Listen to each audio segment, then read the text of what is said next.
Hello दोस्तों, आप सभी का स्वागत है आपका अपना क्लास मैजिकल क्लास 2.0 में। तो फ्रेंड्स, आज हम लोग देखेंगे मध्यकालीन भारत का इतिहास से दिल्ली सल्तनत को। इससे पहले भारत पर अरबों का आक्रमण और तुर्की आक्रमण, ये दोनों के बारे में पढ़ चुके हैं, ठीक है ना। तो आज से हम लोग शुरू करेंगे दिल्ली सल्तनत। दिल्ली सल्तनत में जो भी राजवंश आए उनके बारे में पढ़ेंगे। तो चलिए इनके बारे में पढ़ना शुरू करते हैं। तो दिल्ली सल्तनत 1206 से 1526 ईस्वी तक चला, ठीक है ना। दिल्ली सल्तनत का अंतर्गत 1206 ईस्वी से 1526 ईस्वी तक अध्ययन किया जाता है, ठीक है ना। जो 1206 ईस्वी से 1526 ईस्वी तक अध्ययन करते हैं वह दिल्ली सल्तनत कहलाता है। आगे बढ़ते हैं।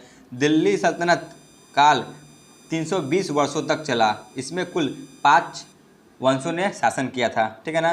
जो दिल्ली सल्तनत चला था वह 320 वर्ष तक चला और इसमें 5 वंशों ने शासन किया। इसके बारे में एक एक करके जानेंगे। जो दिल्ली सल्तनत के 5 वंश के शासक थे इनके बारे में जानते हैं। तो गुलाम वंश, ठीक है ना, इनका शासनकाल 1226 से 1290 ईस्वी तक रहा। उसके बाद खिलजी वंश आए, 1290 से 1320 ईस्वी तक रहा इनका शासनकाल। फिर तुगलक वंश आए जो कि 1320 से 1414 ईस्वी तक रहे। उसके बाद सैयद वंश आए, ठीक है ना, 1414 ईस्वी से 1451 ईस्वी तक। और फिर लास्ट में 5वां वंश लोधी वंश आए, 1451 ईस्वी से 1526 ईस्वी तक, ठीक है ना। तो इस सभी को एक ही बार में कवर करना आसान नहीं है और आपको याद भी नहीं हो पाएगा, इसलिए आज हम लोग सिर्फ गुलाम वंश को देखेंगे। इनमें जो भी शासक बने उनके बारे में जानेंगे, ठीक है ना। तो गुलाम वंश को आज पूरा कंप्लीट कर लेंगे। गुलाम वंश, ठीक है ना, इनका शासनकाल 1206 से 1290 ईस्वी तक रहा। तो गुलाम वंश की स्थापना 1206 ईस्वी में कुतुबुद्दीन ऐबक ने किया, ठीक है। गुलाम वंश की स्थापना किसने किया? तो गुलाम वंश की स्थापना कुतुबुद्दीन ऐबक ने 1206 ईस्वी में किया। इस वंश को गुलाम वंश, ठीक है ना, इसलिए कहा जाता है क्योंकि इस वंश की स्थापना कुतुबुद्दीन ऐबक ने किया, ठीक है ना। जो गुलाम वंश की स्थापना किसने किया था? तो कुतुबुद्दीन ऐबक ने किया, जो कि मोहम्मद गौरी का गुलाम था। इससे पहले वाले वीडियो में हम लोग ने पढ़ा है मोहम्मद गौरी के बारे में। तो मोहम्मद गौरी का ही गुलाम था कुतुबुद्दीन ऐबक, इसीलिए इस वंश को गुलाम वंश कहा जाता है। आगे बढ़ते हैं। इस वंश को ममलुक वंश भी कहा जाता है, मोस्ट VVI। इस वंश को ममलुक वंश भी कहा जाता है, गुलाम वंश भी कहा जाता है, ठीक है ना, और दास वंश भी कहा जाता है, ठीक है। आगे बढ़ते हैं। गुलाम वंश के महत्वपूर्ण शासक, ठीक है ना, गुलाम वंश के जो भी महत्वपूर्ण शासक हुए इनके बारे में जानते हैं। इनके बारे में जानना जरूरी है, सभी के बारे में क्वेश्चन नहीं पूछा जाता है। जिनके बारे में क्वेश्चन पूछा जाता है उन्हीं को अच्छी तरह से डिटेल में जानेंगे। तो पहले जान लेते हैं सभी का शासनकाल। तो सबसे पहले कुतुबुद्दीन ऐबक बैठे, ठीक है ना, 1206 से 1210 ईस्वी तक, ठीक है। फिर उसके बाद आरम शाह बैठे 1210 ईस्वी में। इनका शासनकाल ज़्यादा देर तक नहीं चला। फिर इल्तुतमिश आए 1226 ईस्वी तक। फिर रुकनुद्दीन फिरोज शाह 1236 ईस्वी तक। राजिया सुल्तान 1236 से 1240 ईस्वी तक। फिर बहराम शाह 1240 से 1242 ईस्वी तक। फिर अलाउद्दीन मसूद शाह 1242 से 1246 ईस्वी तक। उसका 8वां शासक बने 1246 से 1266 तक नसीरुद्दीन महमूद। उसके बाद 9वां शासक बने बलबन 1266 से 1286 ईस्वी तक। उसके बाद 10वां शासक बने कैकूबाद 1286 से 1290 ईस्वी तक। और अंतिम शासक गुलाम वंश के बने शमसुद्दीन किलमुर्स, ठीक है ना, तक ही चला इनका शासनकाल, ठीक है। तो चलिए एक एक करके जानते हैं। इनमें ज़्यादातर क्वेश्चन कुतुबुद्दीन ऐबक, इल्तुतमिश, राजिया सुल्तान, बलबन, इन्हीं से क्वेश्चन पूछे जाते हैं। तो सिर्फ इन्हीं को कवर करेंगे और एक महमूद शाह से 1-2 क्वेश्चन पूछे जाते हैं। तो चलिए इन सभी के बारे में जानते हैं एक एक करके डिटेल में। तो सबसे पहले कुतुबुद्दीन ऐबक के बारे में जानते हैं। इनका शासनकाल 1206 से 1210 ईस्वी तक रहा। गुलाम वंश की स्थापना 1206 ईस्वी में कुतुबुद्दीन ऐबक ने ही किया था। ठीक है ना, जो गुलाम वंश की स्थापना हुआ था वह कुतुबुद्दीन ऐबक ने ही किया था 1206 ईस्वी में। ठीक है, कुतुबुद्दीन ऐबक मोहम्मद गौरी का गुलाम था। देख लिए है, जो कुतुबुद्दीन ऐबक था वह मोहम्मद गौरी का गुलाम था, इसीलिए इस वंश का नाम गुलाम वंश पड़ा है। आगे बढ़ते हैं। कुतुबुद्दीन ऐबक ने अपना राज्याभिषेक 24 जून 1206 ईस्वी को किया था। जो कुतुबुद्दीन ऐबक है इन्होंने अपना राज्याभिषेक मतलब कि शासन पे 24 जून 1206 ईस्वी को बैठे। कुतुबुद्दीन ऐबक ने अपनी राजधानी लाहौर को बनाया। ठीक है, कुतुबुद्दीन ऐबक जो थे उन्होंने अपनी राजधानी लाहौर को बनाया था। ये भी आपको याद रखना है, क्वेश्चन पूछे जाते हैं कि किस शासक ने लाहौर को अपनी राजधानी बनाया था। आगे बढ़ते हैं। कुतुब मीनार की नींव कुतुबुद्दीन ऐबक ने ही रखा था। जो कुतुब मीनार दिल्ली में स्थित है, इसकी नींव, ठीक है ना, मतलब कि शुरुआत कुतुबुद्दीन ऐबक ने ही शुरू किया था। ठीक है, बनाने की। आगे बढ़ते हैं, लेकिन पूरा नहीं बना सके, उससे पहले ही इनकी मृत्यु हो गई। तो जानते हैं जो कुतुब मीनार है वह कैसे बना। तो कुतुबुद्दीन ऐबक के समय कुतुब मीनार की केवल पहली मंजिल ही बन सकी। ठीक है ना, जो कुतुब मीनार है उसकी सिर्फ पहली मंजिल ही बन सकी थी कुतुबुद्दीन के समय में। तो इल्तुतमिश जो कि आगे चल के शासक बने, तो इन्होंने इसे 225 फीट ऊंची 4 मंजिल तक बना दिया। ठीक है ना, मतलब कि कुतुब मीनार को 4 मंजिल तक बना दिया। इल्तुतमिश ने फिरोज शाह तुगलक के समय बिजली गिरने के कारण इसकी चौथी मंजिल नष्ट हो गई। ठीक है ना, फिरोज शाह तुगलक वंश के, इनके समय में बिजली गिरने के कारण कुतुब मीनार की चौथी मंजिल गिर गई, जिसके कारण फिरोज शाह तुगलक ने इसमें 2 छोटे मंजिल बना दिए, जिससे इसमें 5 मंजिल हो गई और इसकी ऊंचाई 9 फीट भी बढ़ गई और 234 फीट हो गई। ठीक है ना, तो अभी वर्तमान में 5 मंजिल का ही है कुतुब मीनार। ठीक है, एक बार और देख लेते हैं कैसे कैसे इसका निर्माण हुआ। तो कुतुब मीनार की नींव सबसे पहले कुतुबुद्दीन ऐबक ने शुरू की। उसके बाद यह सिर्फ पहली मंजिल ही बना सके और इनकी मृत्यु हो गई। इसके बाद अगला शासक इल्तुतमिश ने कुतुब मीनार को 4 मंजिल तक बनाया। ठीक है, उसके बाद फिरोज शाह तुगलक के समय में बिजली गिरने के कारण इसकी चौथी मंजिल गिर गई और नष्ट हो गई। उसके बाद इसमें 2 छोटे छोटे ऊपर के मंजिल बनाए और यह 5 मंजिल का हो गया। ठीक है ना, और इसमें 9 फीट बढ़कर 234 फीट हो गई। ठीक है, ये सब ही आपको याद रखना है। आगे बढ़ते हैं। कुतुबुद्दीन ऐबक के महत्वपूर्ण कार्य देखते हैं। कुतुबुद्दीन ऐबक ने कौन कौन से महत्वपूर्ण कार्य किए थे जो अभी भी देख सकते हैं। तो दिल्ली का कुव्वत उल इस्लाम मस्जिद, ठीक है ना, देख सकते हैं, यह कुतुबुद्दीन ऐबक द्वारा ही बनाया गया है। अजमेर का 2.5 दिन का झोपड़ा, ये राजस्थान में है, ये भी कुतुबुद्दीन ऐबक के द्वारा ही बनाया गया है। ठीक है ना, ये दोनों आपको याद रखना है। दिल्ली का कुव्वत उल मस्जिद और अजमेर का 2.5 दिन का झोपड़ा कुतुबुद्दीन ऐबक ने ही बनाया है। आगे बढ़ते हैं।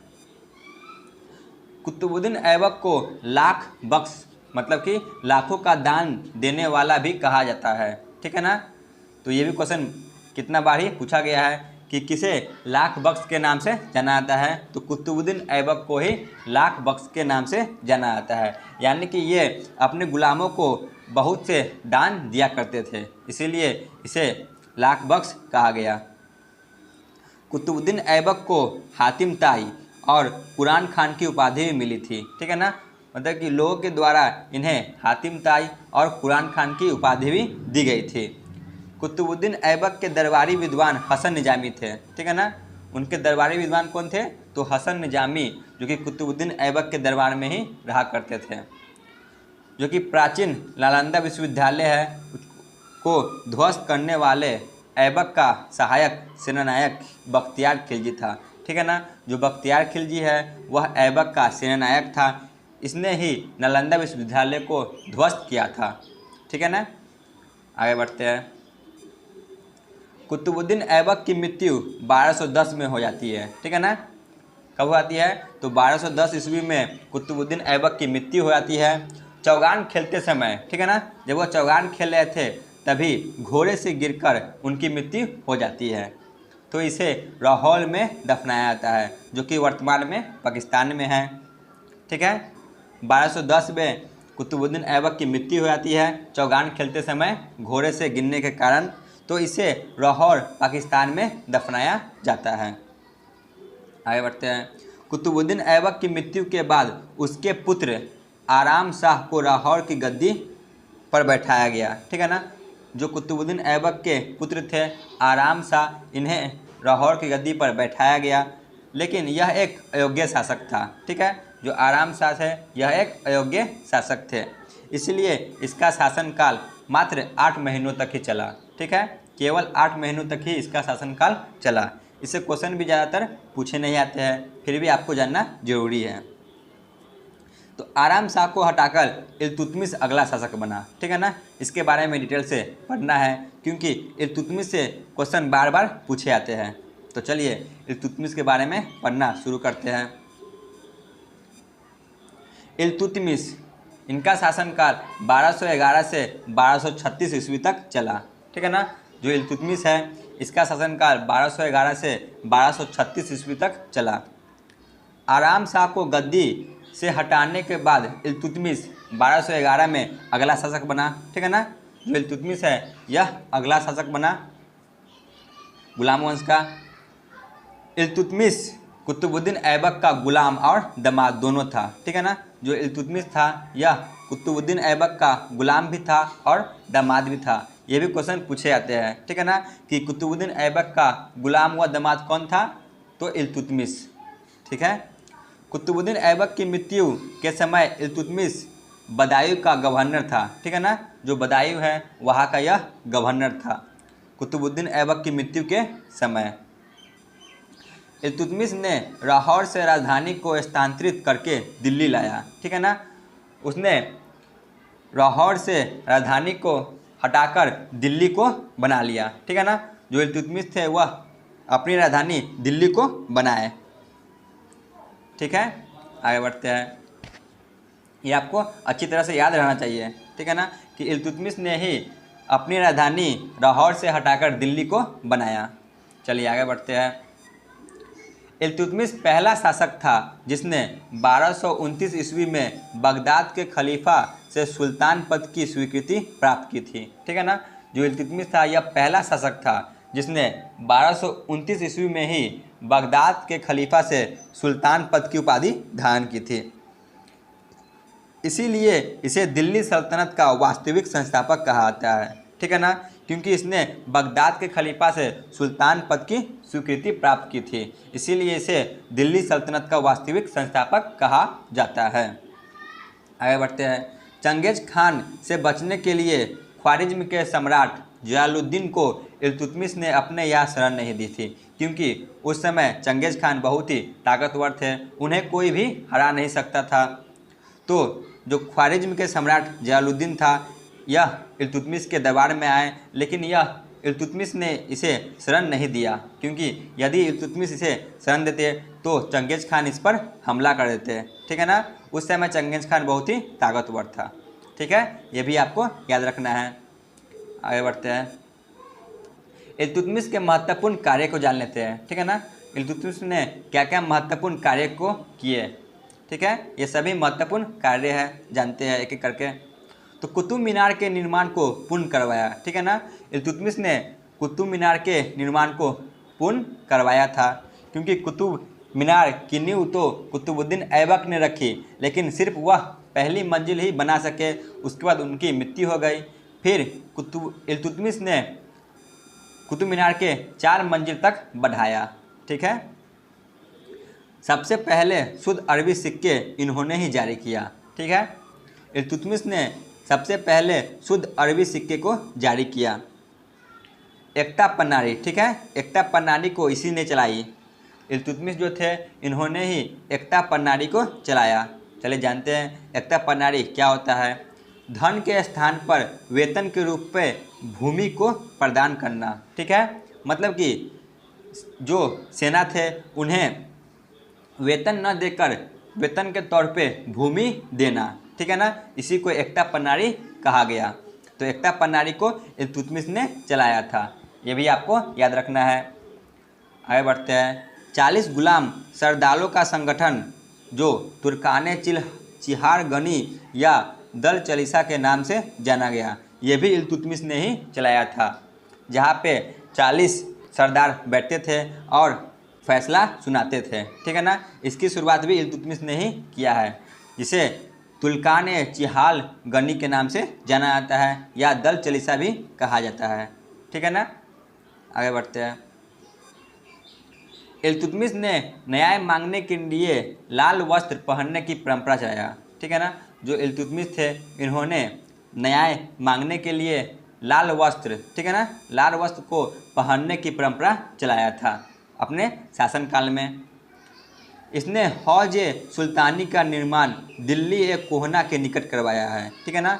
हौज सुल्तानी का निर्माण दिल्ली एक कोहना के निकट में करवाया है इल्तुतमिश ने। तो इल्तुतमिश की मृत्यु 1236 ईस्वी को हो गई, ठीक है ना। इल्तुतमिश की मृत्यु 1236 ईस्वी को हो जाती है। तो आगे देखते हैं उसके बाद क्या होता है। तो इल्तुतमिश के बाद उसका पुत्र रुकुनुद्दीन फिरोज शाह, जो कि सबसे छोटा बेटा था, यह दिल्ली के राजगद्दी पर बैठता है, लेकिन यह एक अयोग्य शासक था, ठीक है ना। यह एक अयोग्य शासक था क्योंकि यह बहुत ही छोटा था। तो इसके अल्पकालीन शासन पर इसकी माँ शाह तुर्कान ही छाई रही, ठीक है ना। इल्तुतमिश के बाद उसका पुत्र रुकुनुद्दीन फिरोज, जो कि सबसे छोटा बेटा था, वह राजगद्दी पर बैठा, लेकिन वह एक अयोग्य शासक था, इसीलिए इसकी माँ जो शाह तुर्कान थी यह इसके जगह पे छाई रही। तो आगे बढ़ते हैं। उसके बाद क्या हुआ, राजिया सुल्तान के बारे में जानते हैं, ठीक है ना। राजिया सुल्तान से क्वेश्चन बहुत सारे बनते हैं और लगभग हर एग्जाम में ही पूछे जाते हैं, तो जानते हैं। तुर्क अमीरों ने शाह तुर्कान, जो शाह तुर्कान थे बहुत ही छोटा थे, ठीक है ना, को हटाकर राजिया सुल्तान को सिंहासन पर बैठाया, ठीक है। क्योंकि जो तुर्क सरदार थे वह राजिया सुल्तान को असल में बैठाना तो नहीं चाहते थे क्योंकि वह एक महिला शासक थी, इसीलिए।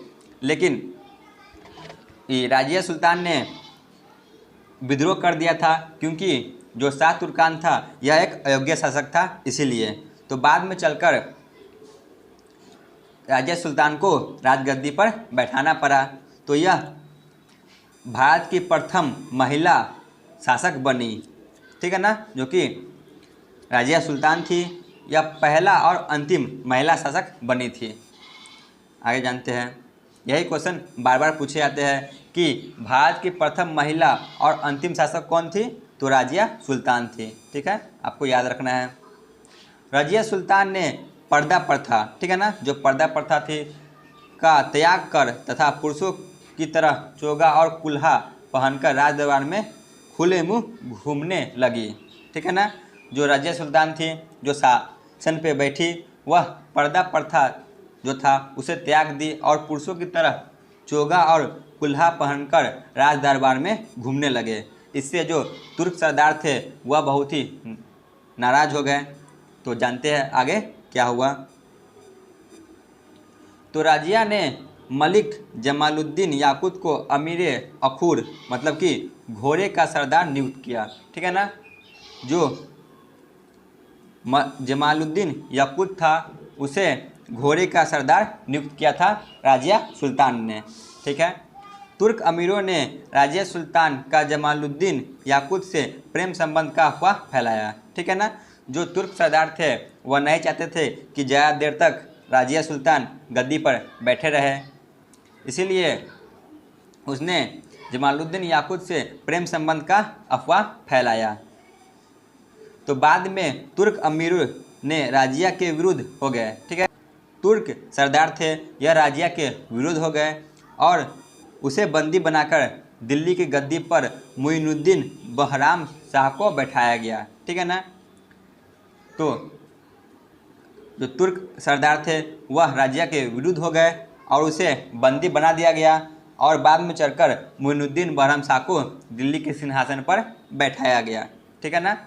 तो आगे बढ़ते हैं। तो बाद में राजिया सुल्तान ने क्या किया इसके बारे में जानते हैं।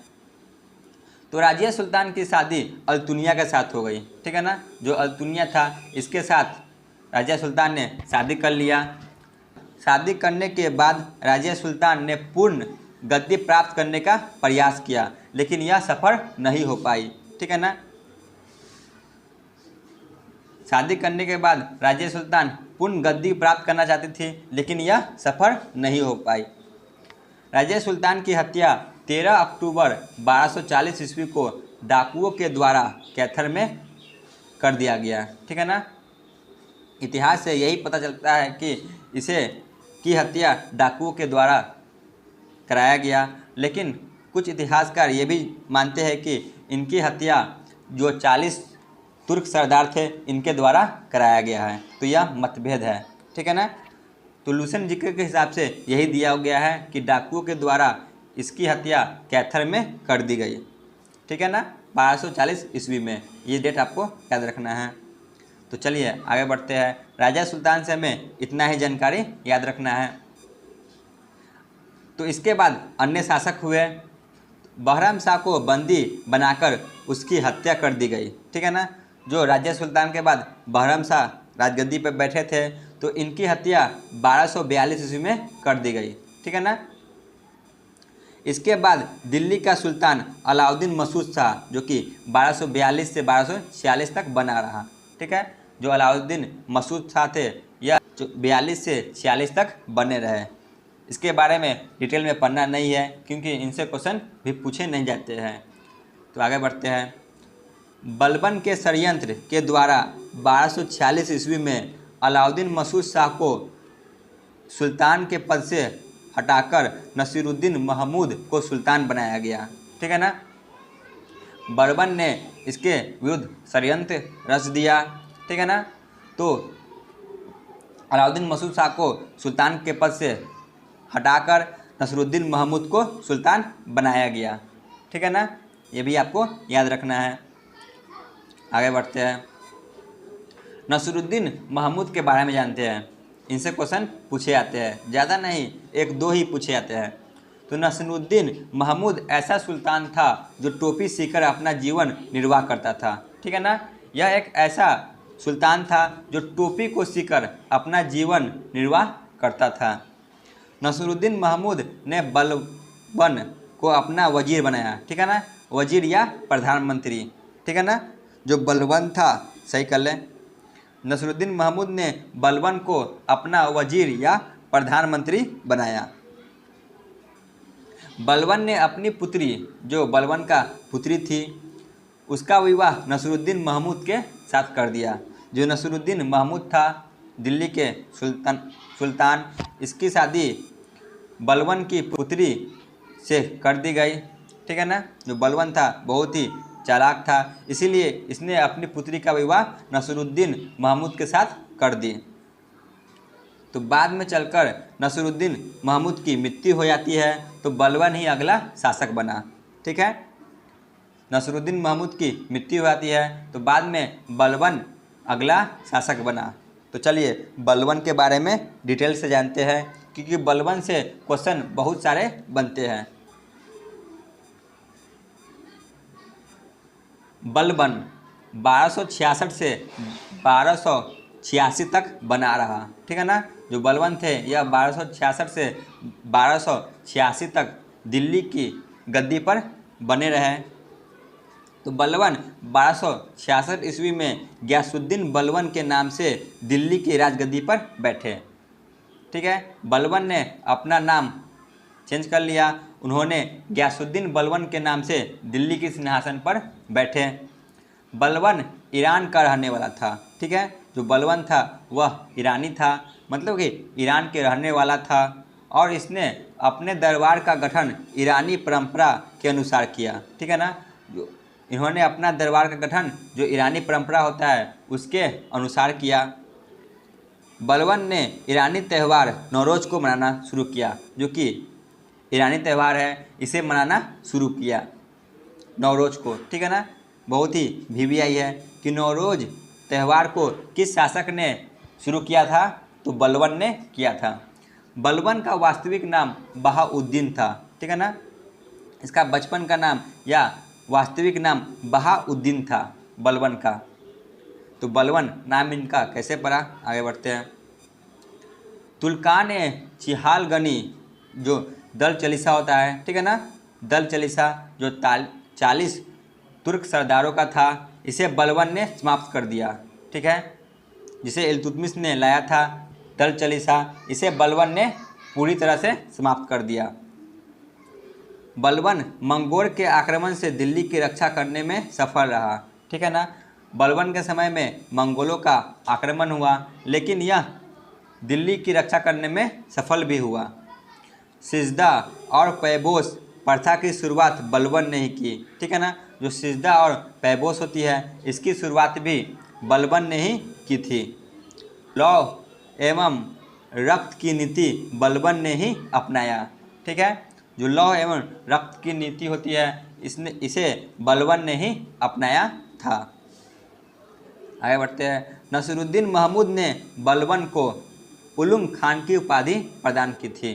जो नसीरुद्दीन महमूद थे, बलबन से पहले के शासक, इन्होंने इसे उलुग खान की उपाधि दी थी, ठीक है ना, नसीरुद्दीन महमूद ने। आगे बढ़ते हैं।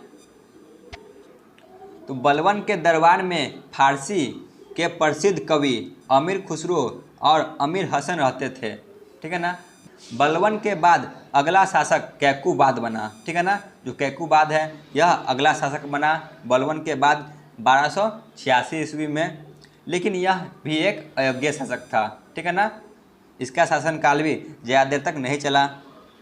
तो गुलाम वंश का अंतिम शासक शमसुद्दीन कैमुर्स बना, ठीक है ना। जो गुलाम वंश का अंतिम शासक हुआ वह शमसुद्दीन कैमुर्स हुआ। शमसुद्दीन कैमुर्स, ठीक है ना, यहाँ पे सही कर ले।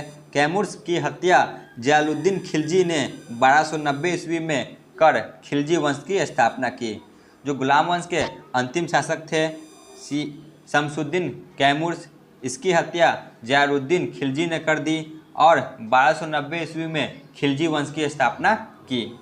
तो आज का थ्योरी क्लास यहीं पे समाप्त होती है। जितना भी थ्योरी बन सके सभी को कवर करा दिए हैं। तो चलिए देखते हैं प्रीवियस ईयर क्वेश्चन को। पहला क्वेश्चन है, दिल्ली सल्तनत की स्थापना कब हुई? बताइए, दिल्ली सल्तनत की स्थापना कब हुई? ऑप्शन ए 1206 में, ऑप्शन बी 1207 में, ऑप्शन सी 1208 में, ऑप्शन डी 1209 में। बताइए दिल्ली सल्तनत की स्थापना कब हुई? तो दिल्ली सल्तनत की स्थापना 1206 ईस्वी में हुई, ऑप्शन ए। आगे बढ़ते हैं, क्वेश्चन नंबर 2 पे आते हैं। गुलाम वंश की स्थापना किसने की? बताइए गुलाम वंश की स्थापना किसने किया? Option A Iltutmish, option B Qutubuddin Aibak, option C Mohammad Ghori, option D Razia Sultan. बताइए गुलाम वंश की स्थापना किसने किया? तो गुलाम वंश की स्थापना ऑप्शन बी कुतुबुद्दीन ऐबक ने किया, ठीक है। आगे बढ़ते हैं, क्वेश्चन नंबर 3 पे आते हैं। कुतुबुद्दीन ऐबक ने अपनी राजधानी किसे बनाया? बताइए कुतुबुद्दीन ऐबक ने अपनी राजधानी किसे बनाया? तो कुतुबुद्दीन ऐबक ने अपनी राजधानी लाहौर को बनाया था, ऑप्शन बी, ठीक है। आगे चलते हैं, क्वेश्चन नंबर 4। चौगान खेलते समय किस शासक की मृत्यु हो गई? बताइए चौगान खेलते समय किस शासक की मृत्यु घोड़े से गिरने के कारण हो गई? Option A Iltutmish, option B Qutubuddin Aibak, option C Mohammad Ghori, option D Razia Sultan. तो चौगान खेलते समय कुतुबुद्दीन ऐबक की मृत्यु घोड़े से गिरने के कारण हो जाती है। आगे बढ़ते हैं, क्वेश्चन नंबर 5। इल्तुतमिश ने अपनी राजधानी किसे बनाया? बताइए इल्तुतमिश जब राजगद्दी पर बैठे तो इसने अपनी राजधानी किसे बनाया? ऑप्शन ए दिल्ली को, ऑप्शन बी लाहौर को, ऑप्शन सी पाटलिपुत्र को, ऑप्शन डी बनारस को। तो इसने अपनी राजधानी दिल्ली को बनाया, ऑप्शन ए। आगे बढ़ते हैं, क्वेश्चन नंबर 6। एकता प्रणाली को किस शासक ने चलाया? बताइए जो एकता प्रणाली था इसे किसने चलाया था? Option A Iltutmish, option B Qutubuddin Aibak, option C Mohammad Ghori, option D Razia Sultan. तो एकता पन्नारी को इल्तुतमिश ने ही चलाया था, ऑप्शन ए। आगे बढ़ते हैं। क्वेश्चन नंबर 7, दिल्ली सल्तनत के प्रथम महिला शासक कौन थी, बताइए। दिल्ली सल्तनत की प्रथम महिला शासक कौन थी? Option A Iltutmish, option B Qutubuddin Aibak, option C Mohammad Ghori, option D Razia Sultan. तो इसका सही जवाब होगा ऑप्शन डी रजिया सुल्तान, जो कि दिल्ली सल्तनत का प्रथम एवं अंतिम शासक थी। आगे बढ़ते हैं। क्वेश्चन नंबर 8 पे आते हैं। नवरोज़ त्यौहार को किस शासक ने शुरू किया था, बताइए। जो नवरोज़ एक ईरानी त्यौहार है, इसे किसने शुरू किया? Option A Iltutmish, option B Qutubuddin Aibak, option C Mohammad Ghori, option D Balban. तो नवरोज़ को बलबन ने शुरू किया था, ऑप्शन डी। ठीक है, आगे बढ़ते हैं। क्वेश्चन नंबर 9, सिजदा और पैबोस की शुरुआत किसने किया, बताइए। सिजदा और पैबोस की शुरुआत किसने किया था? Option A Qutbuddin Aibak, option B Mohammad Ghori, option C Balban, option D Razia Sultan. बताइए, सिजदा और पैबोस की शुरुआत किसने किया था? तो सिजदा और पैबोस की शुरुआत बलबन ने ही किया था, ऑप्शन सी। चलिए चलते हैं आज क्लास का अंतिम प्रश्न पे, जो कि क्वेश्चन नंबर 10 है। गुलाम वंश का अंतिम शासक कौन था, बताइए। गुलाम वंश का अंतिम शासक कौन था? Option A Qutbuddin Aibak, option B Mohammad Ghori, option C Balban, option D Kayumars. तो इसका सही जवाब होगा ऑप्शन डी कैमूर्स। तो आज का क्लास ये पे ख़त्म होता है। धन्यवाद।